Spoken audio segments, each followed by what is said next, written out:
नमस्कार दोस्तों, कैसे हैं आप सभी। यदि आप सभी को है हिंदी कहानियाँ देखना पसंद तो कर लीजिए मेरे चैनल को सब्सक्राइब, क्योंकि इस चैनल पर मिलती हैं आप सभी को हर दिन नई कहानियाँ देखने के लिए।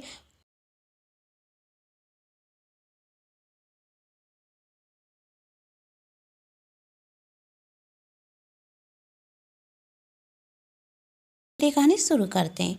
कुसुम जी घड़ी की तरफ देखते हुए अपने दोनों हाथ जल्दी जल्दी चला रही थी। एक तरफ उन्होंने चाय रखी तो दूसरी तरफ नाश्ते की तैयारी करने रखी। आज नाश्ते में वह आलू के पराठे बना रही थी। कुसुम जी काम करते हुए घड़ी की तरफ देखती और दूसरी नज़र अपनी बहू बिनी के कमरे की तरफ देखती जा रही थी। अरे, बिनी के कमरे से तो कोई आवाज़ ही नहीं आ रही है। क्या अभी तक बिनी सोकर नहीं उठी? फिर वही सोचती, अरे मैंने तो बहू से कह दिया था कि कर जल्दी सुबह उठकर हम दोनों सारा काम पूरा कर लेंगे।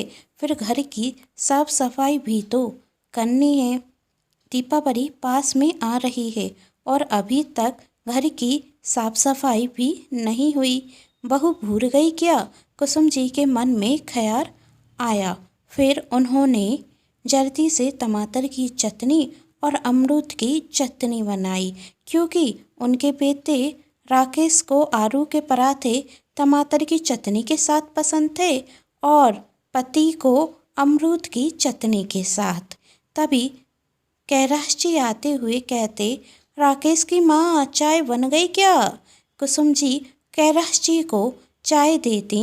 इतने में ही राकेश भी अपने कमरे से बाहर निकलता और कहता, माँ जल्दी से चाय दे तो ऑफिस के लिए लेट हो रहा हूँ। कुसुम जी ने अपने बेटे को राकेश को चाय देते हुए पूछा, बेटा अभी तक बहू बाहर नहीं आई, अभी उसने नहाया नहीं है क्या? तभी राकेश ने कहा, माँ बिनी सो रही है, दरअसल उसके सिर में बहुत तेज दर्द हो रहा है, आप उसे रेस्ट करने दीजिए और हमारा टिफ़िन तैयार कर दीजिए। चलिए पापा, आज मैं आपको ऑफिस छोड़ते हुए अपने ऑफिस चला जाऊंगा। कुसुम जी अपने बेटे राकेश और अपने पति कैलाश जी दोनों का लंच बॉक्स तैयार करती और दोनों को नाश्ता रखा देती हैं। अरे, पराठा तो अभी बहुत गर्म है, राकेश ने कहा जब तक मैं विनी को कमरे में चाय देकर आता हूँ। वह कह रही थी, ऑफिस जाते वक्त चाय दे जाना। कहते हुए राकेश अपने कमरे में जाकर अपनी पत्नी को गरम गरम चाय देता। विनी उसे बहुत प्यार से थैंक यू कहती और राकेश कहता, तुम चाय पियो, चाय पीकर तुम्हें आराम अच्छा रखेगा। मैंने माँ से कह दिया है कि तुम्हें रेस्ट करने दें, तो तुम आराम करना। मैं ऑफिस चला जाऊँगा और आकर नाश्ता करने रखता। यह सब देखते हुए कुसुम जी से रहा नहीं जाता और वह राकेश से कहती, अगर बहू की ज़्यादा ही तबीयत खराब है तो तू डॉक्टर को दिखा दो, ऑफिस थोड़ी देर से चला जाना, मैं ही जाकर बहू को देख लेती हूँ। अरे माँ, उसकी कोई ज़रूरत नहीं, राकेश ने रोकते हुए अपनी माँ को कहा, थोड़ी देर वह रेस्ट करेगी तो ठीक हो जाएगी। वैसे मैंने उससे पूछा था डॉक्टर को दिखाने के लिए, तो उसने मना कर दिया। अरे बेटा, तू कह रहा है डॉक्टर को दिखाने की कोई ज़रूरत नहीं, और बहू के तो इतनी भी बस की नहीं कि वह आकर खुद चाय ले कर चली जाए। मुझे लगता है तुझे उसे डॉक्टर को दिखा लेना चाहिए। हर दिन कभी ना कभी उसे कुछ ना कुछ होता रहता है, कभी उसका सिर दर्द होता है तो कभी बदन दर्द होता है।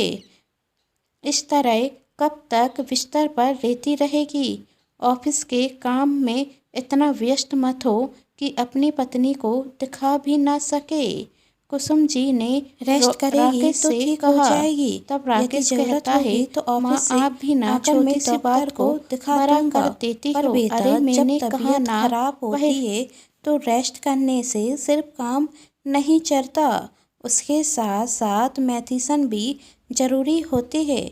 यदि बहू मेडिसिन लेगी तो जल्दी ठीक हो जाएगी। मैं उसके भले के लिए कह रही हूँ, तू नाराज क्यों हो रहा है? तब राकेश गुस्से में कहता, माँ आपने तो नाश्ता करना भी मुश्किल कर दिया। साफ साफ क्यों नहीं कह देती कि आज बिनी ने कोई काम नहीं किया इसलिए आपको दिक्कत हो रही है। अरे वही तो जल्दी उठने के लिए कह रही थी, लेकिन मैंने उससे कहा कि तुम रेस्ट करो। उसने कहा था कि तुम्हारी माँ गुस्सा होंगी, पर मैंने कहा मैं माँ को समझा लूँगा, माँ समझ जाएंगी। पर मुझे क्या पता था कि आप पुरानी सासों की तरह ही निकलोगी, जिन्हें बहू के दो पर के आराम से दिक्कत होती है। तब कुसुम जी कहती, बेटा तू आगे। कुसुम जी कुछ कहती, उसके पहले कैलाश जी कुसुम जी को रोकते हुए कहते, जब राकेश कह रहा है कि कोई ज़रूरत नहीं तो तुम क्यों बार बार एक ही बात कह रही हो? और ज़रूरत होगी तो वह ऑफिस से आकर दिखा देगा। अब हमें देर हो रही है, तुम और पराठे लेकर आओ। थोड़ी देर में पिता और बेटे ऑफिस के लिए निकल जाते।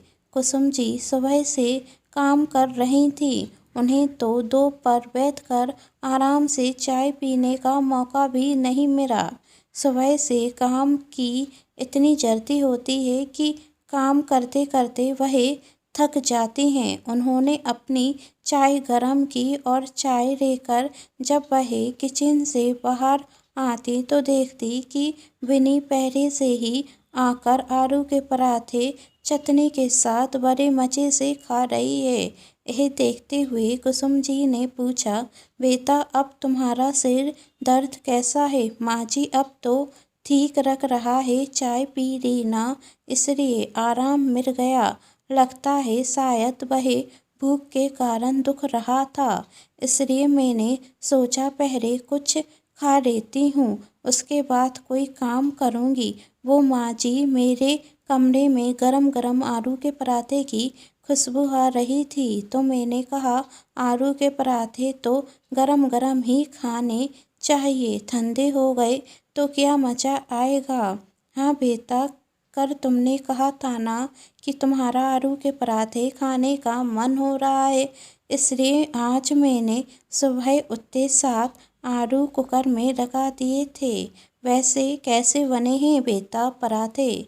तब विनी कहती, माँ जी भूख इतनी तेज से लग रही है कि समझ में ही नहीं आ रहा है पराठे कैसे बने हैं। हाँ लेकिन जितनी अच्छे मायके में मेरी माँ बनाती थी उसके हिसाब से ठीक ठाक ही रख रहे हैं।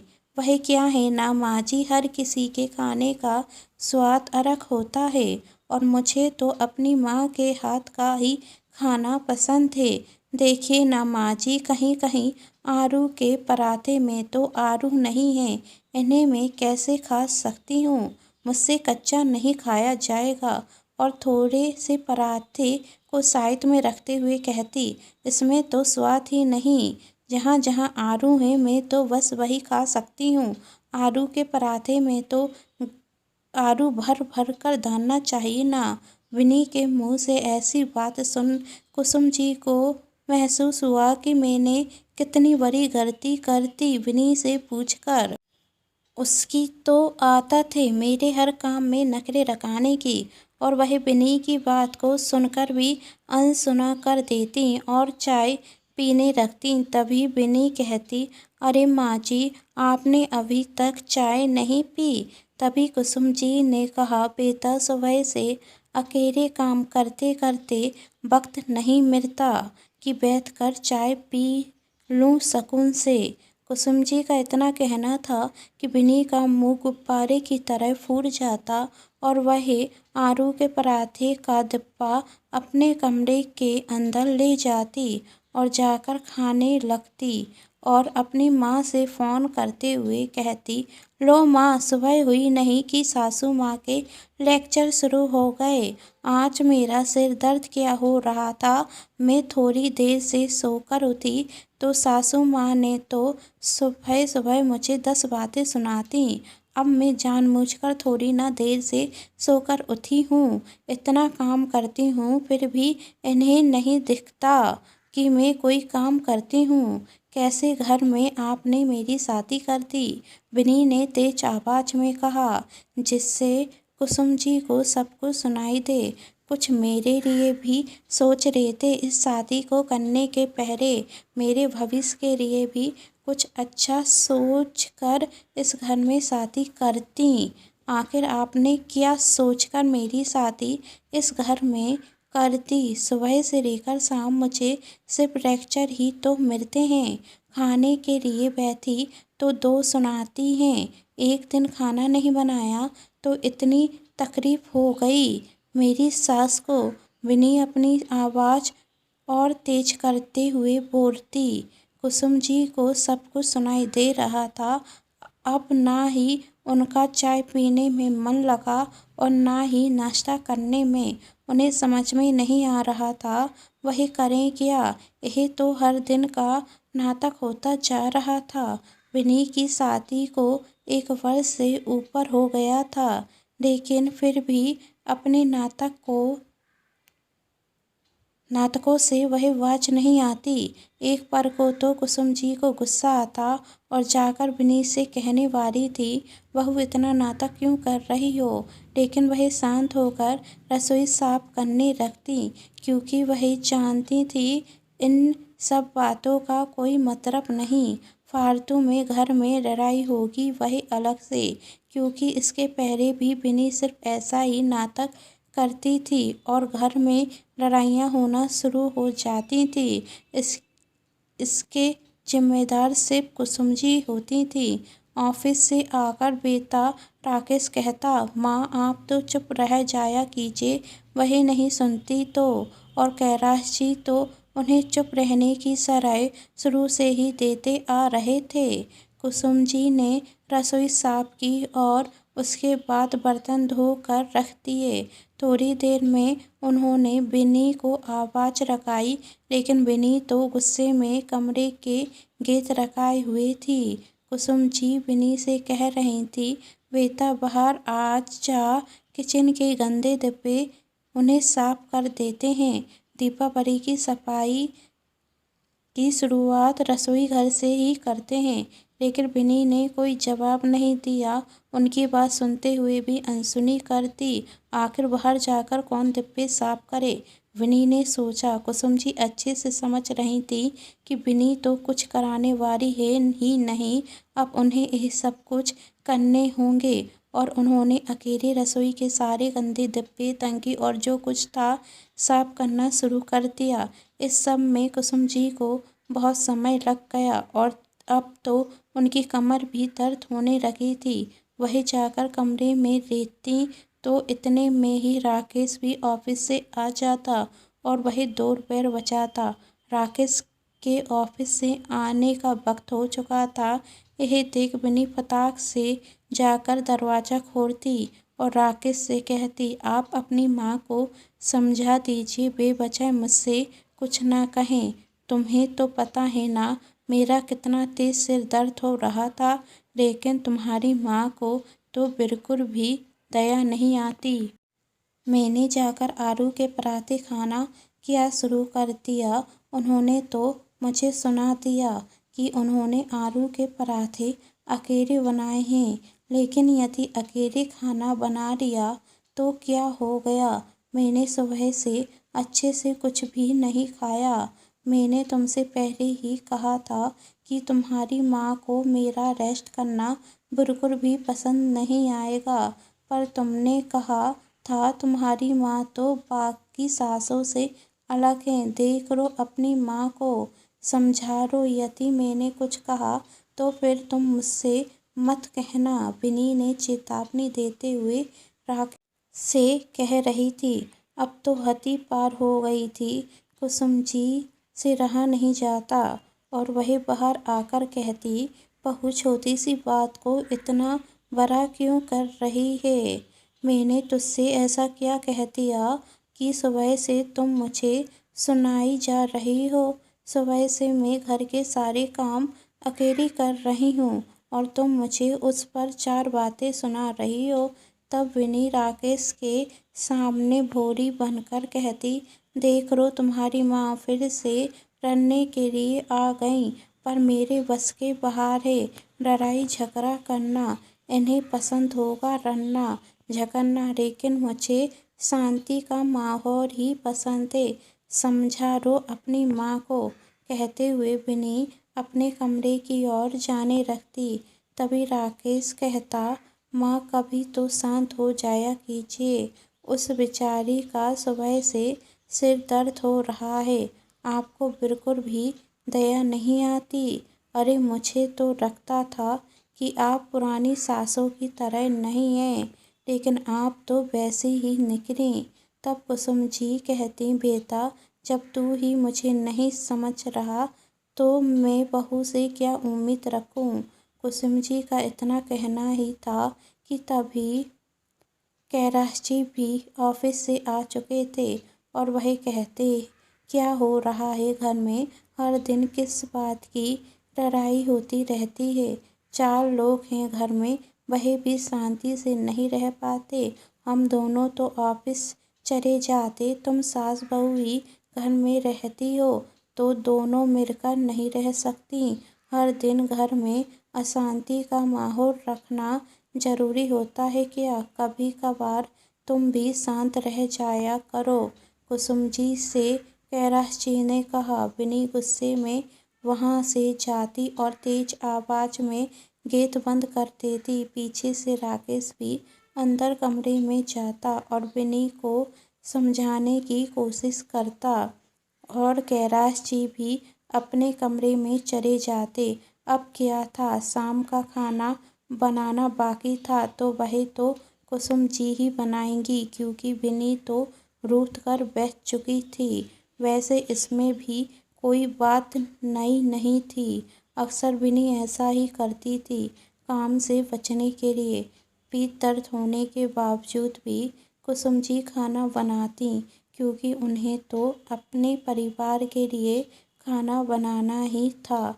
सब खाना खाने के लिए आते और विनी अपना खाना अपने कमरे में राकेश से मंगा लेती और रात को जब कुसुम जी सबके लिए चाय बनाती तो राकेश अपनी और विनी की चाय कमरे में ले जाता। रात को विनी राकेश से कहती, देखो इस तरह मैं तुम्हारी माँ के साथ नहीं रह सकती, तुम उन्हें अच्छे से समझा देना। और अपनी सास की बुराई करना राकेश के सामने शुरू कर देती।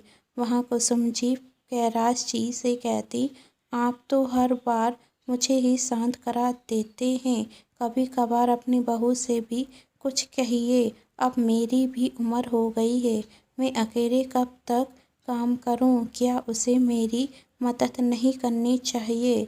तब कैलाश जी ने कहा, तुम बहू और सास जानो, मुझे बीच में मत परेशान करो। कहते हुए कैलाश जी सो जाते। दूसरे दिन से वही सब कुसुम जी रसोई घर में आती हैं और काम करना शुरू कर देती। उन्होंने सबके लिए चाय बनाई। राकेश 2 कप चाय लेता और विनी को कमरे में देने जाने वाला था। तभी कुसुम जी ने राकेश को रोकते हुए कहा, जिसे चाय पीनी है वह यहाँ पर आकर पिए, कोई महारानी नहीं है वह कि तू चाय लेकर जाएगा बार बार। तब राकेश कहता, माँ कभी तो शांत हो जाया करो, क्या हर बात को बढ़ाना जरूरी होता है। क्या यदि मैं विनी को कमरे में चाय दे दूँगा तो आपका क्या चला जाएगा। मैं बात को ख़त्म करना चाहता हूँ, लेकिन आप बात को कभी ख़त्म होने ही नहीं देती। बात जैसे ही ख़त्म होने पर आती है, आप कुछ ना कुछ बोल कर उसे बढ़ा देती हो। तो तू कहना क्या चाहता है, लड़ाई सिर्फ मैं करती हूँ, तेरी पत्नी कुछ नहीं कहती। तब राकेश ने कहा, वही तो मुझे पता है कौन कितना बोलता है। राकेश अपनी माँ पर वार करते हुए कहते जा रहा था और अपनी पत्नी का पक्ष लेते जा रहा था। राकेश जाकर विनी को चाय देता और हर दिन की तरह आगे राकेश और कैलाश जी नाश्ता कर कर ऑफिस के लिए निकल जाते हैं और बिन्नी बाहर आकर अपना नाश्ता लेकर कमरे में चली जाती और अपनी माँ को फ़ोन रखाते हुए धीरे से कहती है, माँ आज फिर मुझे घर के कामों से छुट्टी मिल गई। इस बार बिन्नी की आवाज़ थोड़ी कम थी क्योंकि वह अपनी माँ से अपने दिल की बात जो कह रही थी। ससुराल में मुंह फुलाकर बैठ जाओ तो कोई काम ही नहीं करना पड़ता। सारे काम करने के लिए सास जो होती है, इसलिए तो मैंने आपसे कहा था कि मेरी शादी उस घर में करना जहाँ पर सास हो, वरना ये सारे काम मुझे ही करने पड़ते और मेरे बस में तो नहीं है। सुबह से जल्दी उठकर तैयार हो, पति देव के लिए नाश्ता बनाओ और उन्हें ऑफिस के लिए निकालो। इसलिए तो मैं चाहती थी कि मेरी शादी एक लौते बेटे से हो जिससे सास ससुर मुझसे कुछ ना कह सकें और दूसरे बेटे की धमकी भी नहीं दे सकें। ऐसे सास ससुर की पूरी प्रॉपर्टी भी मुझे मिल जाए और मुझे घर का कोई काम ना करना पड़े। किसी में हिम्मत नहीं मुझसे कुछ कह जाए, यदि बोलेगा तो 4 बातें कुछ सुनेगा। खाना खाने के बाद बिन्नी आती और सिंक में बर्तन रख देती और वहाँ से अपने कमरे में चली जाती।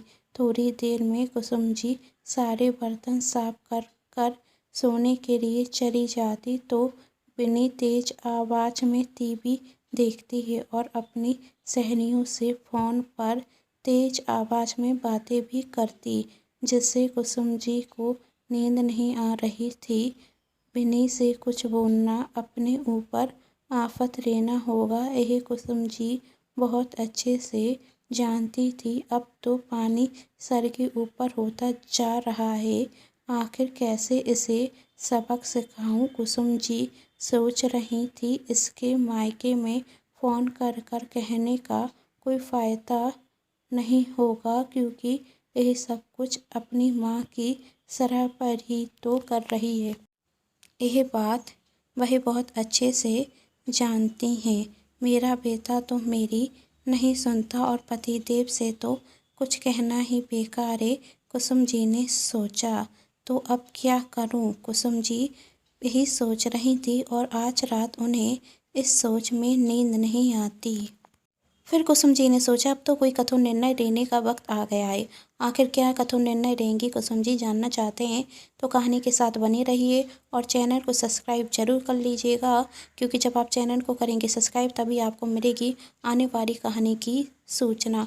और पास में जो बेल आइकन का बटन है उसे प्रेस जरूर कर दीजिएगा क्योंकि उससे ही मिलती है आप सभी को आने वाली हर कहानी की नोटिफिकेशन। कहानी पसंद आ रही है तो चैनल को सब्सक्राइब, वीडियो को लाइक एंड शेयर जरूर कीजिएगा।